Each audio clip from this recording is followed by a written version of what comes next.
नमस्कार, आर्यवर्त टाइम्स में आपका स्वागत है, जहां आप जानेंगे बिहार की 7 अगस्त की 7 बजे तक की सभी ताजा बड़ी खबरों के बारे में।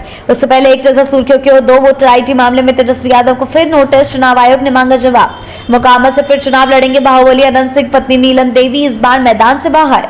फिर बिहार आएंगे पीएम मोदी, 22 अगस्त को गया जी से देंगे विकास की सौगात। सीतामढ़ी से दिल्ली के लिए अमृत भारत एक्सप्रेस को मिलेगी हरी झंडी, 8 अगस्त को रवाना करेंगे अमित शाह। बिहार के 23 जिलों में ड्रैगन फ्रूट क्रांति, किसानों को मिलेगा 2.70 लाख का अनुदान।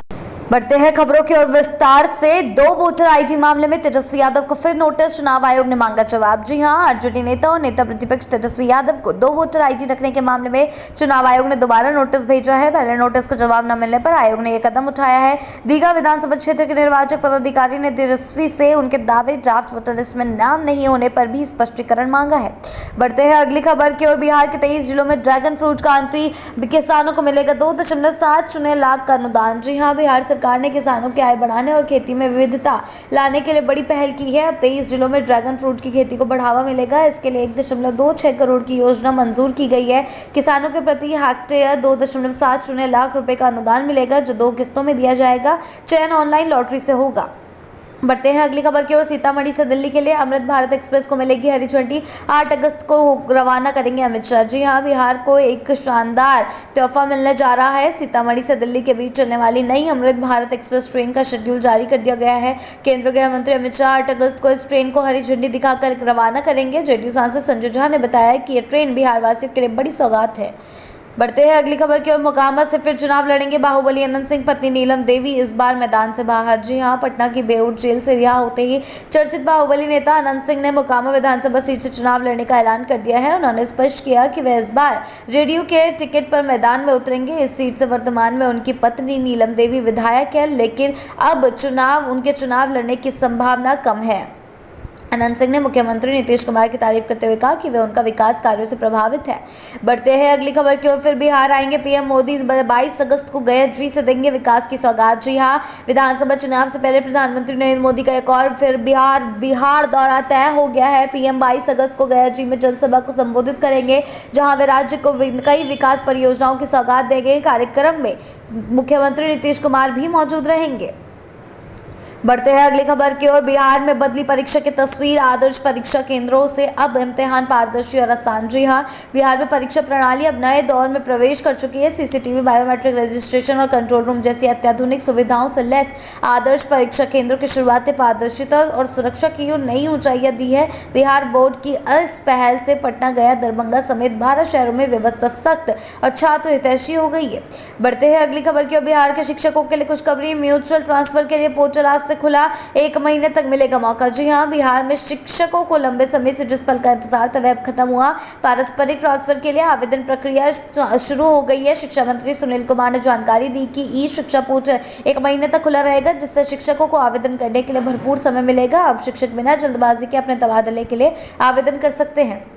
बढ़ते हैं अगली खबर की ओर। मुख्यमंत्री ग्रामीण सेतु योजना, बिहार में बनेंगे 704 नए पुल, खर्च होंगे 3688 करोड़ रुपए। जी हां, वित्तीय वर्ष 2025 से 26 में बिहार सरकार मुख्यमंत्री ग्रामीण सेतु योजना के तहत राज्य भर में 704 नए पुलों का निर्माण करवाएगी। इस परियोजना पर 3688 करोड़ रुपए खर्च किए जाएंगे। योजना के तहत जर्जर पुलों को बदला जाएगा और उन रास्तों को जोड़ा जाएगा जहां अभी तक पुल नहीं है। वहीं पूर्वी चंपारण में सबसे ज्यादा 56 पुल, दरभंगा में 28, गया, सिवान और सीतामढ़ी में 30 से सारण, वैशाली में 28 और पटना में 18 पुल बनाए जाएंगे।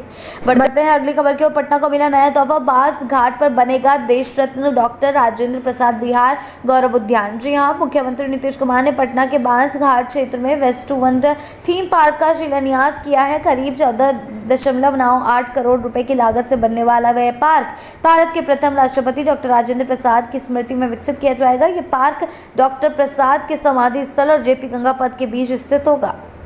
बढ़ते हैं अगली खबर की ओर। ट्रैफिक चालान का झांसा क्लिक करते ही उड़ गए 1.5 लाख, मुजफ्फरपुर में बड़ा साइबर फ्रॉड। जी हां, बिहार के मुजफ्फरपुर में एक सनसनीखेज साइबर ठगी का मामला सामने आया है। विकी कुमार नामक युवक के मोबाइल पर ट्रैफिक चलाने के नाम से एक SMS आया है, जिसमें मैसेज में एक लिंक था, जिसे लेकर विक्की ने जैसे ही क्लिक किया उसका फोन हैक हो गया। कुछ ही देर में फोन पर OTP आने से लगे और बैंक खाते से करीब 1.5 लाख रुपए गायब हो गए।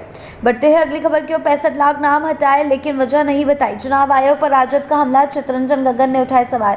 जी हां, राजद प्रवक्ता चितरंजन गगन ने चुनाव आयोग पर गंभीर सवाल खड़े करते हुए पूछा है कि मतदाता सूची से हटाए गए 65 लाख नामों की श्रेणावरी जानकारी आखिर क्यों नहीं दी जा रही है। बावजूद उन्होंने आयोग हटाए गए नामों का केंद्रवार और कारण सहित विवरण साझा नहीं कर रहा है। गगन ने कहा कि अगर आयोग पारदर्शिता में यकीन रखता है तो उसे स्पष्ट रूप से बताना चाहिए। बढ़ते हैं अगली खबर की ओर। सरकार के इशारे पर हटाए जा रहे तेजस्वी यादव के पोस्टर, राजद प्रवक्ता एजाज का बड़ा आरोप। जी हां, राजद प्रवक्ता एजाज अहमद ने सरकार पर तीखा हमला बोलते हुए आरोप लगाया कि तेजस्वी यादव के पोस्टर सरकारी दबाव में हटाए जा रहे हैं। उन्होंने कहा कि एनडीए खेमे में तेजस्वी की बढ़ती लोकप्रियता से घबराहट है और पोस्टर हटाना इस डर का खुला सबूत है। बढ़ते हैं अगली खबर की। विपक्षी गठबंधन पर श्रवण कुमार का पूरा हमला, निजी स्वार्थों पर टिका है पूरा गठजोड़। जी हां, ग्रामीण विकास मंत्री श्रवण कुमार ने विपक्षी गठबंधन को आड़े हाथों लेते हुए कहा कि यह गठबंधन केवल व्यक्तिगत स्वार्थों और सत्ता की लालसा पर आधारित है। उन्होंने आरोप लगाया कि विपक्ष की आदत बन चुकी है कि वह बिहार को बदनाम करे, लेकिन अब राज्य की जनता सब समझ चुकी है और आगामी विधानसभा चुनावों में इन अवसरवादी दलों को करारा जवाब देगी। बढ़ते हैं अगली खबर की ओर। मुजफ्फरपुर में जल्द शुरू होगा 100 बेड का ईएसआईसी अस्पताल, भूमि चयन पूरा। जी हां, मुजफ्फरपुर वासियों के लिए अच्छी खबर आई है। यहाँ 100 बेड का कर्मचारी राज्य बीमा निगम अस्पताल जल्द बनने जा रहा है। भूमि चयन और अन्य प्रक्रियाएं पूरी कर ली गई है। बुधवार को श्रम संसाधन विभाग के सचिव दीपक आनंद की अध्यक्षता में हुई राज्य कार्यकारिणी समिति की बैठक में इस पर निर्णय लिया गया है। बैठक में बताया गया कि राज्य के वर्तमान में ईएसआईसी के 17 चिकित्सक संचालित है और अब सभी जिलों में औषधालय सह शाखा कार्यालय खोलने के लिए भी भूमि चिन्हित की जा रही है।